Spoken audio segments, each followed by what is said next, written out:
Lance Starr was right where he wanted to be, in the cockpit of the Silver Skybolt II, twin diesels pushing the large, sleek sesquiplane smoothly through the night skies toward another rendezvous with adventure. The Skybolt II was a newer version of the best plane he had ever flown. The original had been lost a few years back. Cruising off his wing at 300 mph were two of his best men, Lance's chief of staff, Buck Tellinger, and Eric "Red" Davis, were flying the speedy Skeeters of Starr's design. Both expert pilots were clad in their trademark white helmets. The running lights of the two Skeeters winked at Starr reassuringly.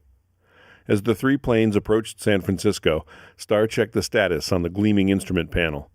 He reflected on the mysterious summons that had sent the three men speeding westward from their East Coast headquarters.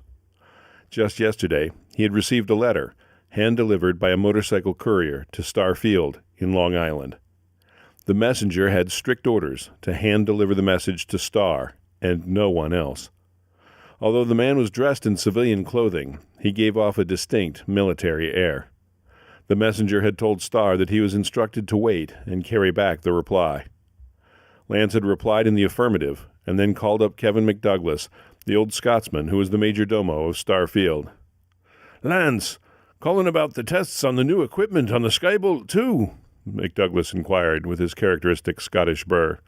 "Never mind that, Kevin," Lance had said, and proceeded to give precise orders, in strictest secrecy, regarding the upcoming departure.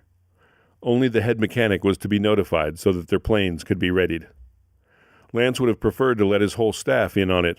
After all, the losses they had suffered in the past few years had brought them even closer together, and they were the only real family that many of them had. But the communiqué had been clear. Only share the details on a need-to-know basis.